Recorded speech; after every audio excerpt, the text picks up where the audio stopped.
Muchas gracias por estar al otro lado y acompañarnos. Les habla Ezequiel Trumper. Tenemos un completo resumen informativo y de comentarios y opiniones acerca de lo más importante que en nuestro juicio está ocurriendo en este momento. En realidad están pasando tantas cosas que no nos alcanzaría 5 programas, pero vamos a tratar de resumir esto en un segmento condensado, ¿verdad?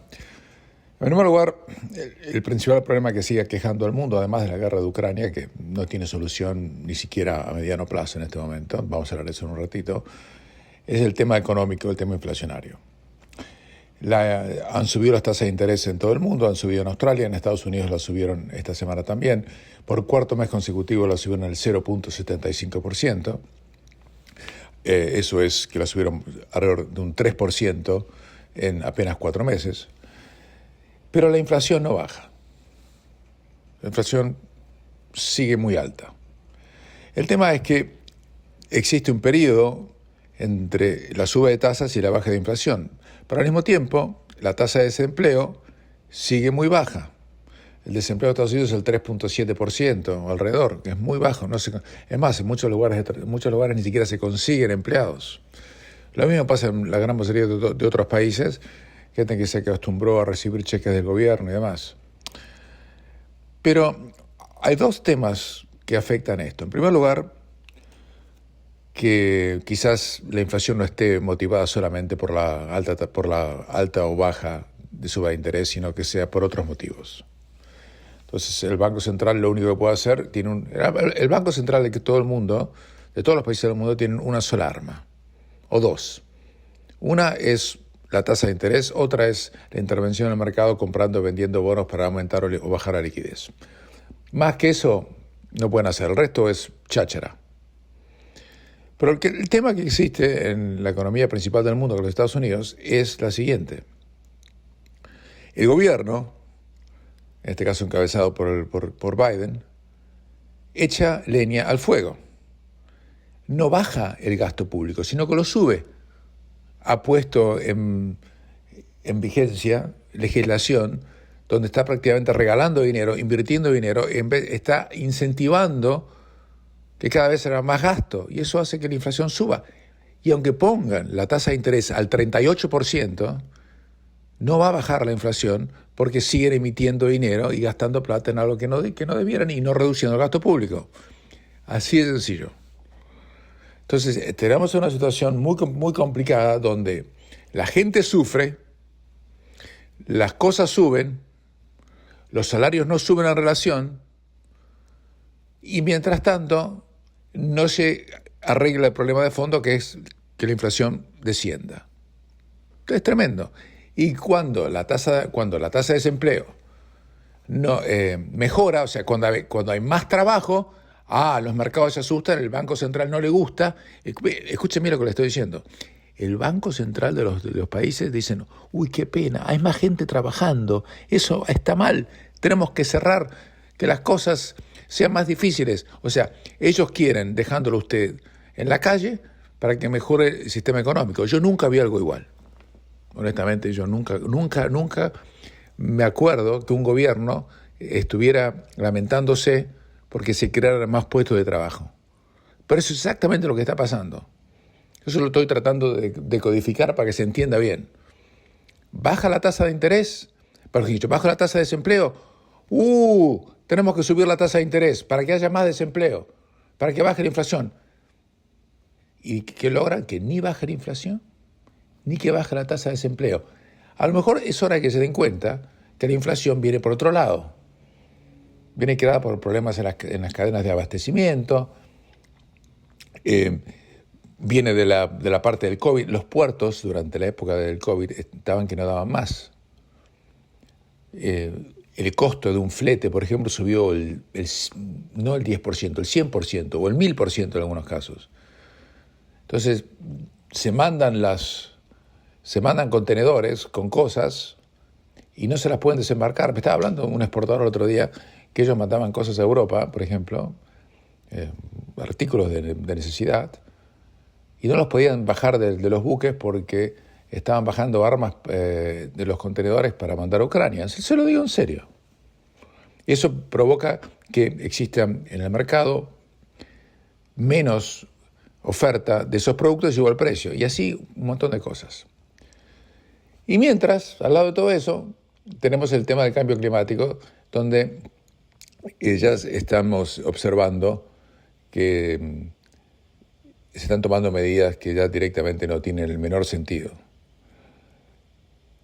Australia, por ejemplo, está prometiendo cortar las emisiones de gas metano. ¿Sabe lo que son las emisiones de gas metano? A mí no me gusta el humor escatológico, lo detesto. Para mí el humor escatológico es cuando uno no tiene realmente cultura o educación. Entonces no voy a entrar en eso. Pero el gas metano es el gas que produce el intestino con gases. Discúlpeme, no, pero es así. ¿Y quiénes son los que producen más gas metano? Las vacas. En serio se lo digo. En Nueva Zelanda, por ejemplo, le van a poner un impuesto a los granjeros, esto no es una broma, esto va en serio, por poluir el medio ambiente a través de los gases. O sea, si usted tiene que pedirle a la vaca que por favor no tire gases para que, en fin. En Australia, el gobierno ha prometido que no van a hacer lo mismo, pero aparentemente lo van a hacer. Y acaba el gobierno de Australia de firmar un acuerdo para cortar las emisiones de gas metano. Y quieren cortarlas por un 30% de los niveles que tenían en el 2020. Eso significaría una tasa, un impuesto a las vacas. ¿Y qué produciría eso? Que aumente el precio de la carne, porque los granjeros no se la van a vender más barata para pagar los impuestos y para ellos cargaron el costo de eso. ¿Ustedes se dan cuenta de lo que le estoy diciendo yo, no? La locura total y absoluta, la demencia detrás de todo esto.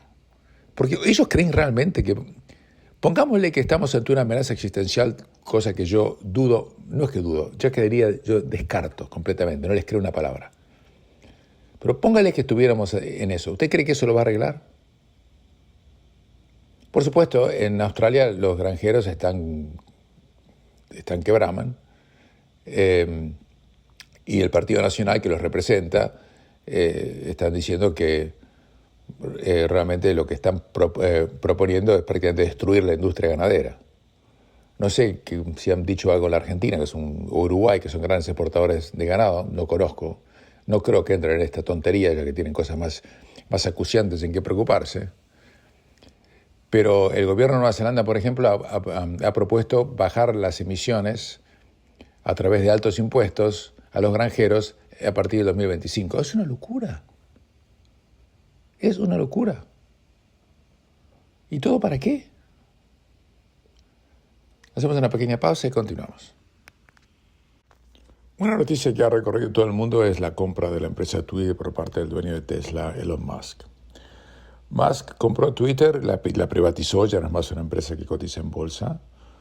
Y lo hizo porque él decía que Twitter, en su opinión, era un foro que tenía que ser libre y que él se considera además un absolutista en materia de la libre expresión, y que Twitter se había convertido en algo completamente opuesto a eso, cosa que cualquiera que usa Twitter lo sabe.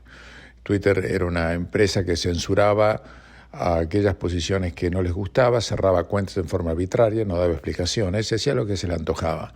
Yo lo sé porque lo viví personalmente, como lo vivieron muchísimos de ustedes, millones y millones de personas alrededor del mundo, que en algunos casos decían, si usted no borra ese tweet, le cerramos la cuenta, porque no estamos de acuerdo con lo que usted dice. En otros casos se la cerraban directamente, no le daban explicaciones. Usted pedía que le expliquen por qué se las cerraban y tampoco se las daban. O sea, hacían lo que querían. Elon Musk llegó, compró, y lo primero que hizo es decir, a partir de ahora no vamos a cancelar nada, pero vamos a tener un monitoreo en caso de que haya opiniones de odio y demás, que eso no lo vamos a permitir, pero todo lo demás se terminó. Y echó a las patadas a la calle a quienes estaban manejando la compañía de Twitter en ese momento y censuraban como si fueran los dueños de la verdad absoluta del mundo, que es lo que en realidad ellos creían que se habían convertido. Eso debió haber sido recibido con grandes aplausos y ovaciones por parte del mundo, pero pasó todo lo contrario. La gente que se cree ellos mismos que son progresistas, dueños de la verdad, la mal llamada, entre comillas, pseudoizquierda, dijeron que era una vergüenza que más hubiera comprado esto, como se lo dije en la última edición de este programa, y ahora han dicho que van a dejar la red social y han empezado a atacarla en forma brutal, poniendo presión sobre sus anunciantes, quienes publicitan en la red social, diciendo que si ellos siguen publicitando así, los van a boicotear y demás. Y eso provocó que muchos anunciantes se asustaran y dejaran de publicitar en Twitter. ¿Qué tuvo eso como corolario? Que Twitter empezó a perder plata, unos $4 millones por día y más, que tiene plata pero no es otario. Lo primero que empezó a hacer es empezó a despedir gente a diestra y siniestra y bajó la cantidad de empleados de una manera tremenda. Lo que no está mal tampoco, porque la gran mayoría de esa gente no está involucrada en marketing, sino en censurar a aquellos que ellos pensaban estaban en contra. Acuérdense que hasta le prohibieron la cuenta al presidente en ese momento en ejercicio de los Estados Unidos de América. O sea que se consideraban que ellos eran los dueños absolutos de todo. Detrás de este micrófono dijimos muchas veces que lo único que Twitter podía censurar es aquello que está prohibido en la ley del país democrático donde eso ocurre. Pero más allá de eso, no deberían hacer nada y que deberían estar regulados. Y si no, si quieren ellos convertirse en editores, lo que tendría que ocurrir es que si uno publica defamaciones en Twitter, Twitter sea responsable por republicarlas. Pero existe un inciso en la ley que los exime de eso. O sea que o son editores o no son editores, o son imparciales o no son imparciales, pero no pueden ser editores a medias, censurar a medias y ellos después no ser responsables por las cosas que así se publican. La cuestión es que todo el supuesto progresismo pseudointeligente del mundo está contra Elon Musk. ¿Por qué? Porque Elon Musk está en contra de la censura y él quiere que la gente pueda expresarse libremente. Y usted fíjese que se la toman con el hombre más rico del planeta, no por Twitter, sino por ser el dueño de Tesla, una empresa que nadie pensaba que iba a sobrevivir. Muchos pensaban que iba a quebrar porque se iba a quedar sin dinero. Y usted fíjese que pasó lo contrario. Ahora la gente se pelea por comprarse un Tesla y casi no hay. Y la empresa cada vez le va mejor. O sea que algo de inteligencia este hombre tiene, por decirlo menos. Y también hizo una empresa que se llama SpaceX, que es una empresa que hasta provee servicios satelitales. Es más, proveyó servicios satelitales a toda Ucrania cuando Ucrania se quedó sin internet por el ataque ruso. Y fue Elon Musk que puso el servicio a disposición. Por supuesto, el gobierno de Estados Unidos le pagó a Elon Musk por el servicio, pero la tecnología la creó él, o su empresa en este caso, ¿no?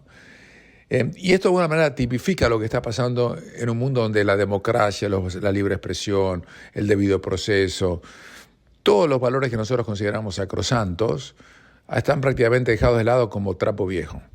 Eso ya no existe más. Ahora ya existe la ley de la selva. Uno es acusado de algo y antes de que un juez o una corte pueda intervenir ya está condenado en la prensa, en los medios y demás. Todo lo cual uno se crió en su momento ha quedado en el pasado. Y cada vez estamos teniendo cada vez más gobiernos más absolutistas, más draconianos. El presidente de los Estados Unidos el otro día, ya que hay elecciones en horas nomás en Estados Unidos, elecciones legislativas que son muy importantes, se mandó un discurso atacando a lo que ellos llaman Extreme MAGA Republics o MAGA Republicans. O sea, aquellos extremos que él titula como son extremos elementos del Partido Republicano que apoya a Trump. MAGA significa Make America Great Again, y ese era el slogan de Trump durante las últimas 2 campañas presidenciales, que una ganó y la otra perdió. Y usted fíjese que el propio presidente de Estados Unidos, en un momento donde Estados Unidos tiene altos índices de criminalidad, tremenda inflación y los problemas económicos que le estoy diciendo, pues las cosas suben de precio no como si fuera Argentina, pero suben de precio, cosa que nunca había ocurrido antes. El hombre se manda un discurso absolutamente polarizante y prácticamente fustigando a los 70 millones de personas que en este país votaron a Trump como si fuesen, elementos terroristas. Cosa que no puede ocurrir, no debería ocurrir.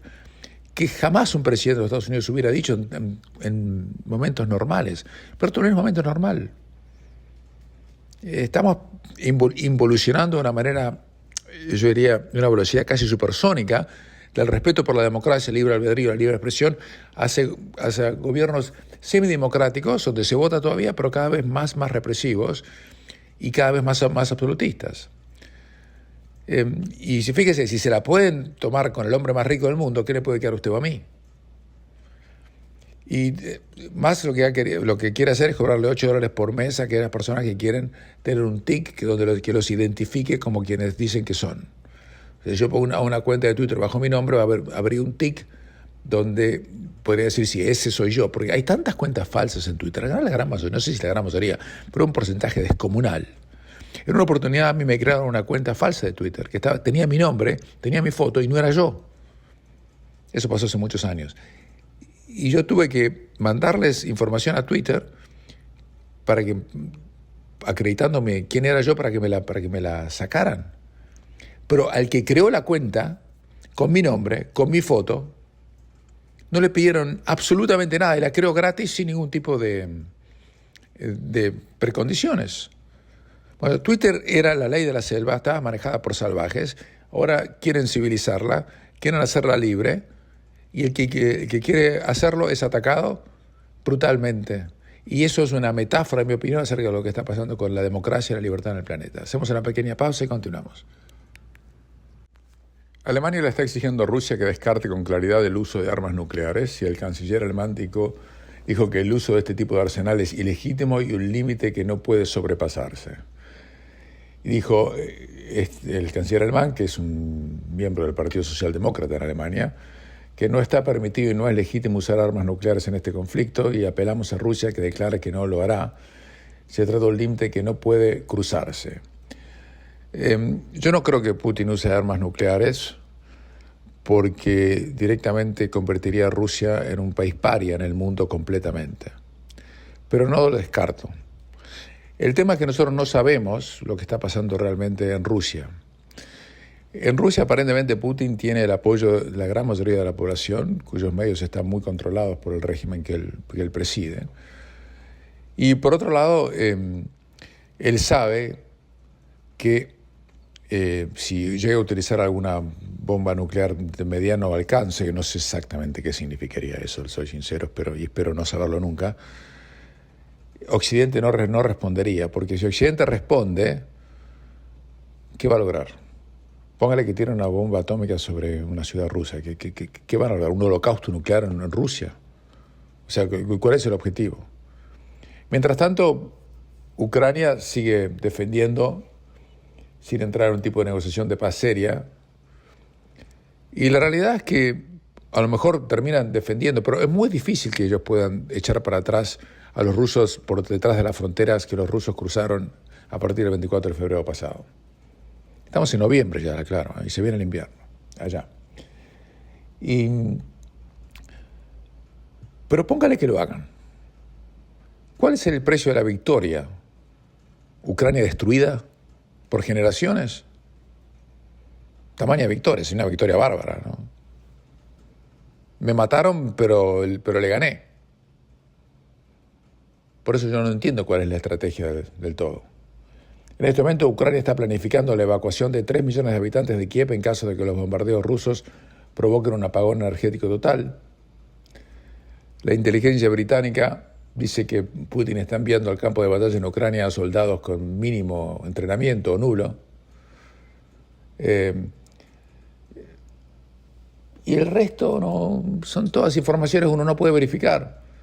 Zelensky, siempre con la remerita verde, acusa a Irán de mentir sobre el suministro de drones a Rusia, aseguró que al menos 10 naves no tripuladas son derribadas por día. La industria de armamento sigue ganando fortunas con esto. Después que venga la industria de armamento será la industria de la reconstrucción.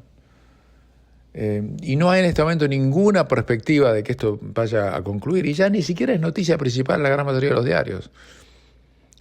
Usted mira un programa televisivo a ver si le muestran algo de Ucrania y se va a dar cuenta que casi no. Le van a mostrar un flash de 30 segundos, como mucho. La gente se ha insensibilizado en relación a lo que está ocurriendo allí, que es una masacre, pero tremenda. Y no hay, en este momento Occidente ha aceptado que la guerra va a continuar por mucho tiempo.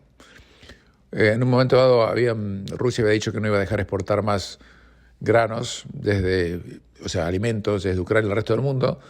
Después lograron un acuerdo y los alimentos están siendo transportados. Rusia se queja de que los alimentos van a los países pobres, si no se quedan en los países ricos.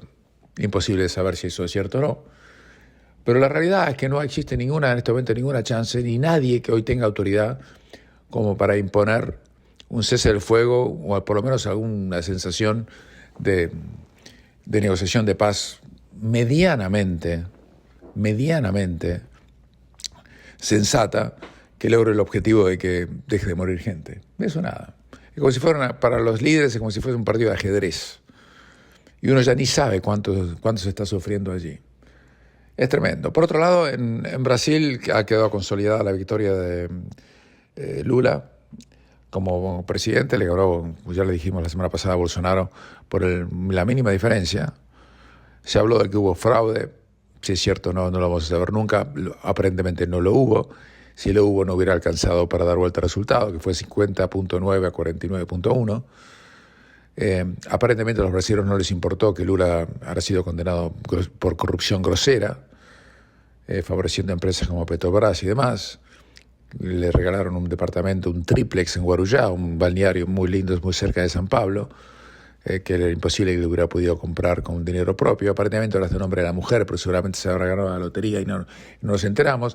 A los brasileños aparentemente eso no les preocupó.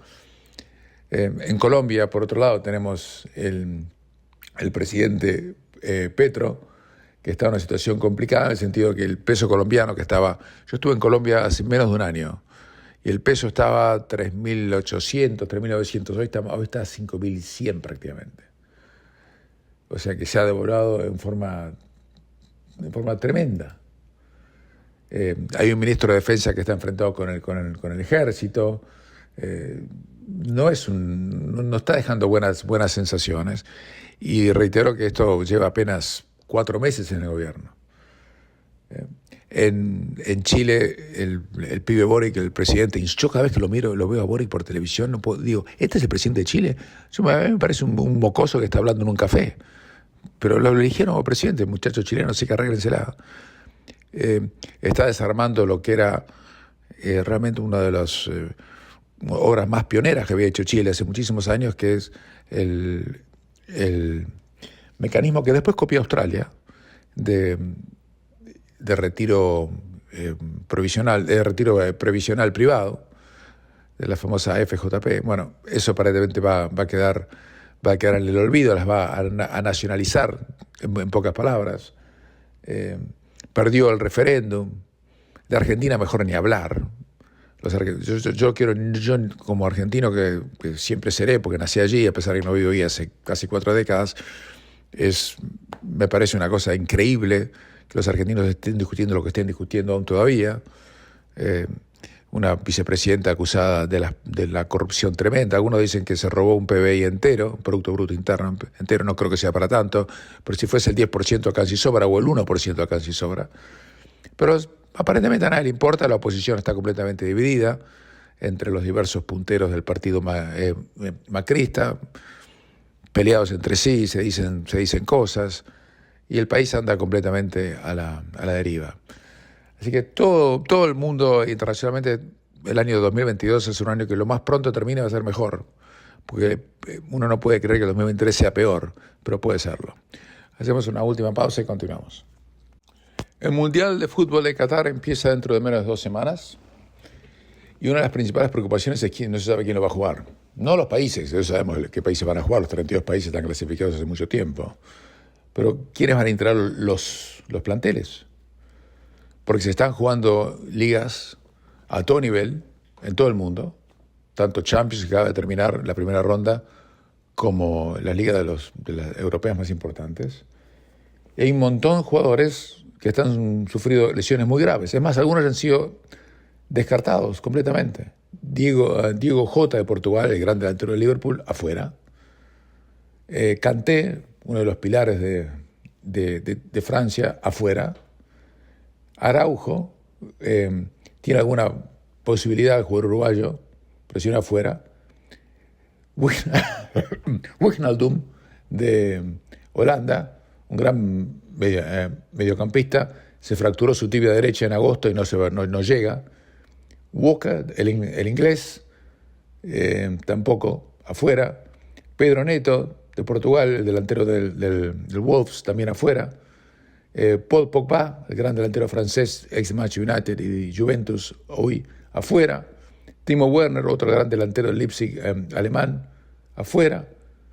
Están en duda Pablo Dybala de Argentina, Raúl Jiménez de México, Jesús Corona de México, aparentemente Lo Celso, como uno de los pilares del mediocampo argentino también, Reece James, también afuera, aparentemente. Son, el gran delantero coreano, tiene que someterse a una cirugía para estabilizar la fractura que sufrió alrededor de su ojo izquierdo en un partido de la Champions del Tottenham hace 3 días o 4. Damián Suárez, no Luis Suárez, Damián Suárez, el jugador del Getafe uruguayo, aparentemente no llega. Aparentemente Ángel Di María, el argentino, llega. Richarlison, el delantero brasilero, que se lesionó contra el Everton jugando para el Tottenham. Yo estaba en la cancha ese día cuando eso pasó. Se lesionó solo. Yo estaba muy cerquita ahí. Aparentemente llega. Paquetá a lo mejor llega también. Cristian Romero, el delantero el defensor del argentino, juega para el Tottenham, llega, aunque llega con una molestia. Cavani se retiró en el partido entre Valencia y Barcelona con problema en su tobillo, pero aparentemente ya llega. Alexander Arnold tiene problemas de lesión, pero ya llega. Y puede haber más. Messi no jugó el último fin de semana para tener un problema en el aductor o en el tendón para cuidarse, porque no se quiere lesionar una semana antes. O sea que no sabemos quiénes van a jugar el Mundial y cómo van a llegar, porque el Mundial, como les dije muchas veces antes, es una fecha FIFA gigante. La fecha FIFA, los jugadores jugaron un partido un domingo, un sábado, y al fin de semana tienen que jugar un partido para su selección. Y al otro fin de semana lo mismo. Pero esta vez no, esta vez tienen solamente un mes. Y llegan 6 días después de haber jugado el último partido de liga. Mientras tanto, la FIFA mandó una carta vergonzosa, firmada por su presidente Gianni Infantino, a todos los miembros de las delegaciones, a los jefes de las delegaciones de todos los países participantes, diciendo que bueno, que ninguna cultura es superior a la otra y que este no es el momento para entrar a hablar de política y de derechos humanos y demás, que disfrutemos del fútbol y nos callemos la boca. En fin, la selección australiana ha sido una de las pocas que ha emitido una declaración valiente criticando al régimen político, económico económico y laboral de Qatar, y por muy buenas razones. Como les decía el otro día, seguramente la FIFA le va a tirar los arbitrajes en contra, pero me parece que no va a hacer falta en este caso. Y ahora ha quedado revelado que Qatar puso en marcha un plan cibernético donde periodistas, abogados y hasta senadores franceses fueron blancos de piratas cibernéticos contratados para proteger la reputación de Qatar en el marco de la Organización del Mundial. Hubo una investigación que dice que delincuentes cibernéticos se dirigieron a las cuentas de correo electrónico privadas de más de 100 víctimas que fueron espiadas debido a sus posiciones críticas sobre la atribución o organización de la Copa del Mundo de Fútbol por Qatar. Hubo muchos periodistas del Sunday Times, una senadora francesa, abogados conocidos, hasta Platini, que está obviamente completamente desprestigiado. Recordemos que Platini votó por Qatar, aparentemente le dieron millones de razones para hacerlo, y todavía nadie puede enterarse o saber por qué realmente esta Copa se hace en Qatar, cuando se sabe prácticamente con certeza que los votos que consiguió el Comité Ejecutivo allá por el 2010 no fueron conseguidos sin millones de persuasiones que le dieron a la gente que votó, ¿no? Hubo investigaciones, hubo un montón de entrevistas a la gente que estuvo involucrada, está casi comprobado, pero el 20 de noviembre juega Qatar contra Ecuador, empieza el Mundial y nadie se va a acordar. Les hablo Trump, hasta la próxima.